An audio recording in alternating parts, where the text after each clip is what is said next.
Hello मेरे प्यारे प्यारे बच्चों, स्वागत है आपका अपने चैनल टोटल सॉल्यूशंस में। आज हम पढ़ेंगे कक्षा 10वीं के विज्ञान का पाठ 1। पाठ 1 है हमारा रासायनिक अभिक्रिया एवं समीकरण, जिसका भाग 1 हम देखेंगे, केमिकल रिएक्शंस एंड इक्वेशंस। इस पाठ में हम क्या जानेंगे, आइए देखते हैं। रासायनिक अभिक्रिया से क्या तात्पर्य है, रासायनिक अभिक्रिया की पहचान क्या है, रासायनिक समीकरण क्या है, रासायनिक समीकरण कैसे लिखते हैं और रासायनिक समीकरण से क्या लाभ हैं, इसे हम क्यों लिखते हैं। तो चलिए सबसे पहले शुरू करते हैं रासायनिक अभिक्रिया। बच्चों, जब दो या दो से अधिक पदार्थ आपस में मिलकर एक या एक से अधिक नए गुणधर्म वाले पदार्थों का निर्माण करते हैं तो हम इस प्रक्रिया को रासायनिक अभिक्रिया का नाम देते हैं। ये शब्द भी आपको नया लग रहा होगा, लेकिन वास्तव में ये शब्द आपके जीवन से जुड़ा है।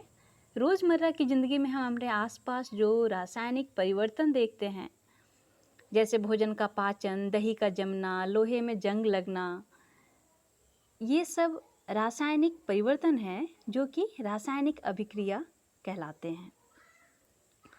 अब आप सोच रहे होंगे ये रासायनिक परिवर्तन क्या है, तो ज़रा याद कीजिए कक्षा 8 में आपने पढ़ा था रासायनिक परिवर्तन और भौतिक परिवर्तन में अंतर। तो बच्चों, भौतिक परिवर्तन वह परिवर्तन है जिसमें पदार्थ के रंग, आकृति, अवस्था आदि में परिवर्तन हो जाती है।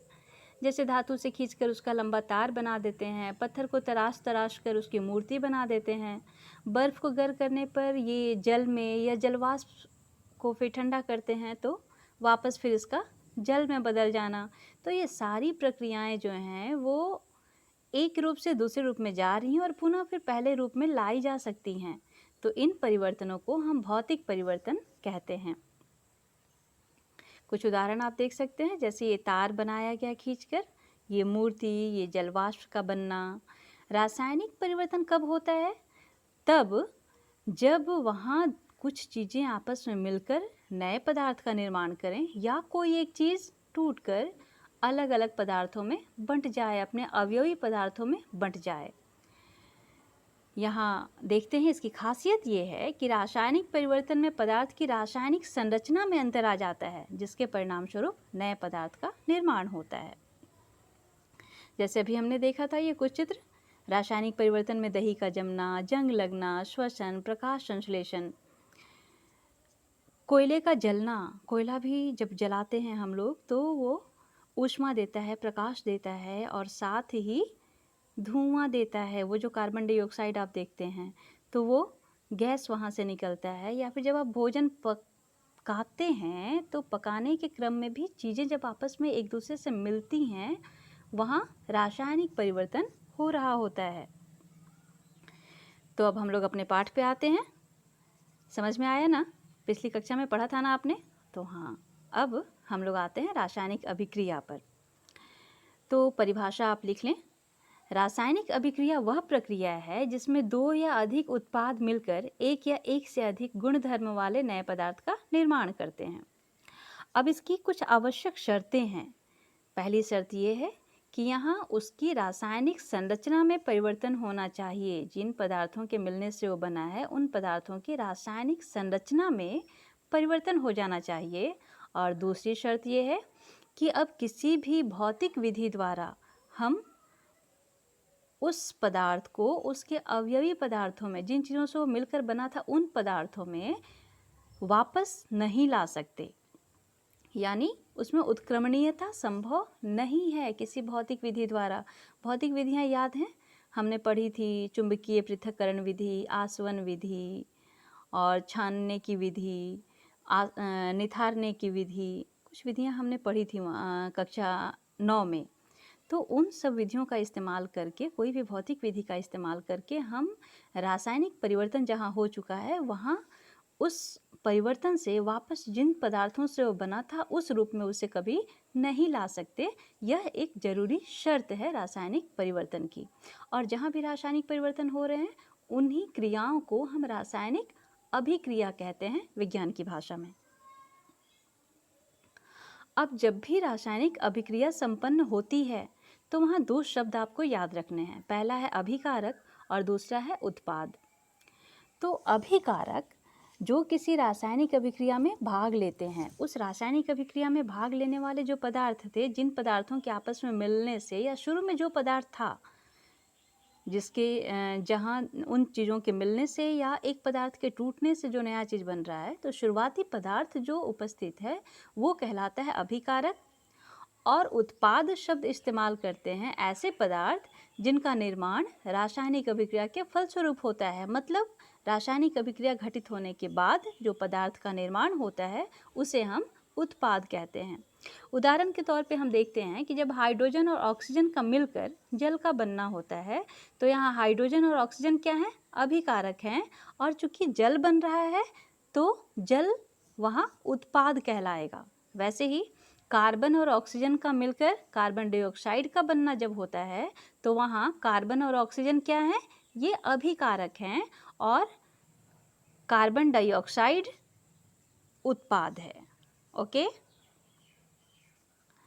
अब इसे हम समीकरण के रूप में लिख सकते हैं, किसी को संक्षेप में लिखकर समझा सकते हैं। तो समीकरण लिखने के लिए हमेशा ही अभिकारक जो होते हैं उन्हें बाईं तरफ लिखते हैं और उत्पाद को दाहिनी तरफ लिखते हैं। अभिकारक और उत्पाद जो भी बनेंगे, अगर एक से ज़्यादा चीज़ें हों तो वहाँ पर बीच में प्लस का निशान देते हैं, जोड़ का चिन्ह लगाते हैं। ठीक है, जैसे हाइड्रोजन और ऑक्सीजन आपस में मिलकर जल बना रहे हैं, तो हाइड्रोजन और ऑक्सीजन के बीच में धन का निशान होगा, ये जोड़ का निशान होगा। यहाँ एक तीर का निशान है। इस तीर के निशान से ये बताया जा रहा है कि हाइड्रोजन और ऑक्सीजन के मिलने से जल बन रहा है। मतलब प्रक्रिया शुरू बाईं तरफ से हुई थी और दाईं तरफ जाकर यह पूर्ण हो रही है। तो बाईं तरफ अभिकारक और दाहिनी तरफ उत्पाद याद रखना है। इन्हें सूत्रों और संकेतों के रूप में भी लिखा जाता है, परंतु यहाँ शब्द के रूप में भी लिखा जा सकता है। तो अब आप परीक्षा में ये ध्यान रखेंगे कि अगर आपको सूत्र लिखना नहीं आ रहा है तो जहाँ भी समीकरण लिखने की बात हो वहाँ शाब्दिक समीकरण तो जरूर ही लिख दें। ओके, ये ट्रिक है। अब सूत्रों के माध्यम से, संकेतों के माध्यम से कैसे लिखते हैं ये देखते हैं। जैसे हाइड्रोजन के लिए हम H2 का इस्तेमाल करते हैं, ऑक्सीजन के लिए O2 का इस्तेमाल करते हैं और इनके मिलने से H2O बन रहा है तो तीर के निशान के बाद H2O लिखते हैं। वैसे ही कार्बन और ऑक्सीजन के मिलने से कार्बन डाइऑक्साइड बनता है। बाईं तरफ अभिकारक, दाईं तरफ उत्पाद, याद है ना। रासायनिक अभिक्रिया होती है, बहुत सारे परिवर्तन हमारे आसपास हो रहे हैं, परंतु हम जानेंगे कैसे कि कौन सी अभिक्रिया रासायनिक अभिक्रिया है और कौन सी अभिक्रिया को हम रासायनिक अभिक्रिया नहीं कह सकते हैं। तो उसे जानने के लिए हमारे पास कुछ ट्रिक्स हैं, कुछ सूत्र दिए गए हैं। तो वो सूत्र क्या हैं, वो पहचान के लक्षण क्या हैं? तो पहला है अवस्था में परिवर्तन। जहाँ रासायनिक अभिक्रिया होती है वहाँ उसकी अवस्था में कुछ परिवर्तन हो जाया करता है। जैसे कि आप यहाँ देख रहे हैं कि हाइड्रोजन और ऑक्सीजन, हाइड्रोजन क्या है? गैसीय रूप में है। ऑक्सीजन किस रूप में है? गैसीय रूप में है। पर दोनों के मिलने से जब H2O बनता है, जल बनता है, तो ये जल क्या है? किस अवस्था में है? ये द्रव अवस्था में है। तो यहाँ अवस्था परिवर्तन हो रहा है, यह हमें बता रहा है कि यहाँ कोई रासायनिक अभिक्रिया संपन्न हो रही है। वैसे ही दूसरा हम देखते हैं, पहचान है रंग में परिवर्तन। तो रंग में परिवर्तन, यहाँ देखिए, जब लेड नाइट्रेट पोटेशियम आयोडाइड से मिलता है तो पोटेशियम नाइट्रेट और लेड आयोडाइड बनता है। अब ये लेड आयोडाइड जब बनेगा तो इसका, चूँकि पहले जब आप घोल ले रहे थे तो ये दोनों ही रंगहीन थे, लेड नाइट्रेट और पोटेशियम आयोडेट दोनों कलरलेस थे, उनमें कोई रंग नहीं था। लेकिन जैसे ही दोनों को आपस मिलाया जाता है तो देखा जाता है कि वहाँ उन दोनों द्रवों के आपस में मिलने के बाद नीचे कुछ तली में पीले रंग का कुछ अवसाद बैठने लगता है। तो ये रंग में परिवर्तन और अवसाद का बनना भी एक पहचान है रासायनिक अभिक्रिया के होने का। अगला है रंग में परिवर्तन, अवसाद में परिवर्तन, ये तीन हम देख चुके हैं। चौथा है ताप में परिवर्तन। अब यहाँ एक अभिक्रिया दी गई है, कैल्शियम ऑक्साइड और जल जब आपस में मिलते हैं तो उनके मिलने से बनता है कैल्शियम हाइड्रोक्साइड, और कैल्शियम हाइड्रोक्साइड के बनने के साथ ही वहाँ ढेर सारी ऊष्मा निकलती है। अब ये अभिक्रिया तो बिल्कुल नई नई सी लग रही होगी, लेकिन आप सबने इसे होते हुए देखा है। जब हम कली चूने में पानी डालते हैं तो पानी डालते के साथ क्या होता है, वहाँ गर्म हो जाता है, बिल्कुल आसपास एकदम पानी उबलने लगता है, वहाँ से बुलबुले निकलने लगते हैं। तो ये क्या है, वहाँ कैल्शियम हाइड्रोक्साइड बन रहा है, और कैल्शियम हाइड्रोक्साइड बनने के साथ वहाँ ढेर सारी ऊर्जा मुक्त हो रही है, और वही ऊर्जा जो है, ऊष्मा जो है वहाँ पे बन रही है। ये बता रही है कि इस दोनों के मिलने के बाद तापमान वहाँ अचानक से बढ़ जाता है। तो ये ऊष्मा में जो परिवर्तन आप महसूस कर रहे हैं वह भी लक्षण है किसका, एक रासायनिक अभिक्रिया का। अंतिम है हमारा गैस की उत्पत्ति। गैस की उत्पत्ति में बहुत सारे उदाहरण देखे जा सकते हैं। यहाँ एक हम सामान्य सा उदाहरण देखते हैं, जब जिसे आप प्रयोगशाला में करके देख सकते हैं कि हाइड्रोक्लोरिक अम्ल में जब जिंक का छोटा सा टुकड़ा डालते हैं तो आप देखेंगे कि वहाँ पे अचानक से कुछ बुलबुले निकलने लगते हैं। तो ये बुलबुले क्या हैं, वहाँ कोई गैस बन रहा है जो वहाँ से निकल रहा है। ये गैस क्या है, ये हाइड्रोजन गैस है, क्योंकि यहाँ अभिक्रिया जो आपस में हो रही है वहाँ जिंक क्लोरीन से अभिक्रिया कर जिंक क्लोराइड बना लेता है और हाइड्रोजन गैस वहाँ से मुक्त होने लगती है। तो इस प्रकार यहाँ जो बुलबुले दिख रहे हैं वो क्या है, वो रासायनिक अभिक्रिया के पहचान है। तो फिर से एक बार देख लें, रासायनिक अभिक्रिया की पहचान क्या है। तो पहला है, या तो वहाँ अवस्था में परिवर्तन होना चाहिए, रंग में परिवर्तन होना चाहिए, अवसाद का बनना होना चाहिए, ताप में परिवर्तन होना चाहिए, गैस की उत्पत्ति होनी चाहिए, या इनमें से कोई एक या एक से अधिक वहाँ पे पहचान आपको दिखाई दे सकते हैं। अब बात आती है रासायनिक समीकरण की। रासायनिक अभिक्रियाएं जब संपन्न होती हैं तो उनको आप शब्दों में बहुत अच्छे से नहीं समझा सकते कि किन किन चीज़ों को आपस में मिलाया गया, कैसे किया गया, या फिर ये विवरण देने में आपको बहुत ज़्यादा समय लग सकता है। तो उससे निजात पाने के लिए एक व्यवस्था बनाई गई कि उन्हें रासायनिक समीकरणों के रूप में लिखा जाए। रासायनिक अभिक्रिया को संकेतों एवं सूत्रों के रूप में संक्षेप में निरूपित करने की विधि रासायनिक समीकरण है। अब आवश्यकता अनुसार प्रतीक जो होते हैं उन प्रतीकों के साथ उनकी भौतिक अवस्था को भी दर्शाया जाता है। सॉलिड के लिए या ठोस कह सकते हैं, ठोस के लिए चूँकि सॉलिड कहते हैं तो S, द्रव के लिए L, गैस के लिए G, और जलीय विलयन हो तो वहाँ पे AQ, एक्वस। ठीक है, तो ये आप याद रखेंगे। और ये S, L, G, AQ जो हैं वो सब के सब छोटे अक्षरों में लिखे जाते हैं। ठीक है, तो इनका इस्तेमाल करके हम बता सकते हैं किसी रासायनिक समीकरण में कि वहाँ पे पदार्थ की अवस्था कौन सी थी। उदाहरण के लिए एक अभिक्रिया आप देख रहे हैं जहाँ पे हाइड्रोजन और ऑक्सीजन मिलकर जल बना रहे हैं, कार्बन और ऑक्सीजन मिलकर कार्बन डाइऑक्साइड बना रहे हैं। तीर के निशान पर अभिक्रिया की आवश्यक परिस्थितियों को भी लिखा जाता है, जैसे ताप, दाब, उत्प्रेरक आदि। तो उत्पाद के स्वरूप को कुछ चिन्हों द्वारा स्पष्ट किया जाता है, जैसे गैस अगर कहीं उत्पाद के रूप में बनता है तो वहाँ से अगर वो मुक्त हो जा रहा है तो वहाँ ऊपर के तीर के निशान की तरह उसे वहाँ दिखाते हैं। और अगर अवसाद बन रहा है जहाँ आप दो चीज़ों को अभिक्रिया करा रहे हैं तो वहाँ पे कोई चीज़ ऐसा है जो उसके सतह में बर्तन के बैठ जाता है तो उसे अवसाद कहते हैं। और इस अवसाद को दिखाने के लिए हम वहाँ अवसाद के बगल में तीर का निशान डाउनवर्ड नीचे की तरफ दे देते हैं, जिससे पता चलता है कि वो नीचे सतह में बैठ रहा है। ठीक है, अब यहाँ देखिए, इस अभिक्रिया में शुरू में आपने देखा था क्या, एक अभिक्रिया में देखा था आपने कि हाइड्रोजन और ऑक्सीजन मिलकर जल का निर्माण कर रहे थे, कार्बन और ऑक्सीजन मिलकर कार्बन डाइऑक्साइड का निर्माण कर रहे थे, परंतु वहाँ पे G और L इस तरह से कुछ लिखा हुआ नहीं था। यहाँ आप देख रहे हैं तो वैसे भी लिखते हैं और अवस्था को दिखाते हुए भी लिखते हैं। ये हमारी आवश्यकता पर निर्भर करता है कि हम सूचना क्या देना चाह रहे हैं। सामान्य तरीके पे जैसे पहले लिखा था हमने वैसे ही लिखते हैं। आप वीडियो पॉज करके बैकवर्ड करके पीछे का देख सकते हैं। अब हम ये जानेंगे कि जहाँ भी आवश्यकता होती है कि जो पदार्थ आपस में मिल रहे हैं, जो रासायनिक अभिक्रिया हो रही है, वहाँ पे अभिकारक और उत्पाद जो हैं उनकी अवस्था कौन सी है, अगर ये भी बताना वहाँ आवश्यक होता है तो वहाँ हम इसे उस तत्व के प्रतीक के बगल में, चिन्ह के बगल में वहाँ पे इसे छोटे रूप में लिख देते हैं। ओके, दाहिनी तरफ हमेशा लिखते हैं, ये ध्यान रखिएगा। जैसे कि आप देख रहे हैं यहाँ पे कार्बन डाइऑक्साइड जो है वो गैस के रूप में निकल रहा है, तो यहाँ ये ऊपर की तरफ तीर के निशान से दिखाया गया है।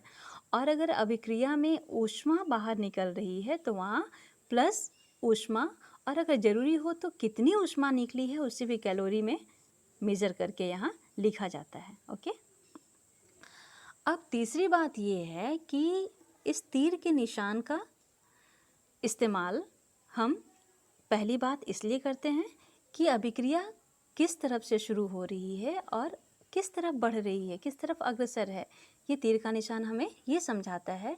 इस तीर के निशान का हम एक और इस्तेमाल करते हैं, इसके ऊपर और नीचे जो जगह होता है वहाँ पर हम उस अभिक्रिया को संपन्न होने के लिए जो आवश्यक शर्तें होती हैं, जो ज़रूरियात होती हैं, उन्हें लिख देते हैं। ओके, जैसे आपने देखा होगा प्रकाश संश्लेषण की अभिक्रिया में बहुत पहले से आप पढ़ते आ रहे हैं ये कि कार्बन डाइऑक्साइड और जल जब सूर्य के प्रकाश की उपस्थिति में और क्लोरोफिल की उपस्थिति में मिलते हैं तो ग्लूकोज, ऑक्सीजन और जल का निर्माण करते हैं। तो ये चीज़ें यहाँ पे, ये तीसरी अभिक्रिया जो है आपकी, यहाँ पे ये उसकी जो जो उसमें अवयवी तत्व हैं और जो उत्पाद बने हैं, अभिकारक और उत्पाद दोनों की अवस्थाओं को भी दर्शा रहा है, ये संतुलित भी किया हुआ है। और यहाँ पे आप देख रहे हैं कि तीर के निशान के ऊपर जो आवश्यक शर्तें हैं वो भी दी गई हैं। ओके, तो इस तरह से कोई भी रासायनिक अभिक्रिया को ज़्यादा से ज़्यादा इन्फॉर्मेशनल या फिर कह सकते हैं ज़्यादा से ज़्यादा सूचना देने वाली संक्षेप रूप में ही हम बना सकते हैं। तो रासायनिक अभिक्रिया का क्या लाभ है, क्यों लिखते हैं इसे, ये तो आप देखकर ही समझ गए होंगे कि एक तो इसे संकेतों के माध्यम से कम समय में कह सकते हैं। यहाँ देखिए रासायनिक समीकरण के लिखने के लाभ क्या क्या हैं। तो अब आपने जो जो सोचा था वो सारे पॉइंट्स यहाँ है कि नहीं, चलिए मिलाते हैं। पहली बात है कि इसे कम समय में लिखना संभव है। दूसरा, कम स्थान में लिखा जा सकता है। तीसरा है कि संकेत एवं सूत्रों के प्रयोग से अंतर्राष्ट्रीय स्तर पर भाषागत समस्याओं का भी निराकरण हो जाता है। तो अब हम जैसे इंग्लिश में लिखते हैं या हिंदी में लिखते हैं, जो भी उस भाषा को नहीं समझता उसके लिए आपका जो भी आपने अपनी अभिक्रिया के बारे में कहा है वो समझना थोड़ा मुश्किल हो जाता है। तो अंतर्राष्ट्रीय स्तर पर चूँकि हर जगह हर तत्व के लिए संकेत निश्चित हैं, इसलिए हम अंतर्राष्ट्रीय स्तर पर भी सूत्रों के रूप में अगर किसी समीकरण को लिख दें तो वहाँ इसे समझना बहुत आसान हो जाता है। और चौथा फ़ायदा हमारा ये है कि उत्पाद की एक निश्चित मात्रा को तैयार करने के लिए अभिकारक की आवश्यक द्रव्यमान कितनी होनी चाहिए उसकी भी सटीक मात्रा की हम गणना कर सकते हैं, क्योंकि जो भी अभिक्रिया हम लिखते हैं, जो भी अभिक्रिया को हम रासायनिक समीकरण के रूप में दिखाते हैं, वहाँ हम उसे संतुलित कर लेते हैं और संतुलित करने पर निश्चित रूप में हमें प्राप्त हो जाता है कि अभिकारक की कितनी मात्रा ली जाएगी तो कितना मात्रा उत्पाद का हमें प्राप्त होगा। ओके, अगले भाग में हम क्या जानेंगे, ये पाठ हमारा का पहला भाग हमने कंप्लीट कर लिया। तो अगले भाग में हम जानेंगे रासायनिक समीकरण को कैसे संतुलित करते हैं और ये क्यों आवश्यक है। अभी मैंने बात की थी संतुलन करने की, तो ये संतुलन क्या है ये हम जानेंगे अगले पाठ में। और बच्चों बहुत ध्यान से पढ़िएगा, जहाँ जहाँ आपको कुछ भी दिक्कत महसूस होती है तो आप कमेंट करके हमें बताइएगा। वैसे मैंने कोशिश की है कि हर बात को आपकी भाषा में समझाऊं। तो ओके, थैंक्स फॉर वाचिंग, हमारे साथ रहने के लिए धन्यवाद। और मन लगा कर पढ़ते रहिए, जहाँ भी कुछ नोट करने वाली परिभाषाएं वगैरह मिले तो कॉपी लेकर बैठिए, वीडियो को पॉज कीजिए और उन्हें नोट डाउन करिए। Okay, bye, take care.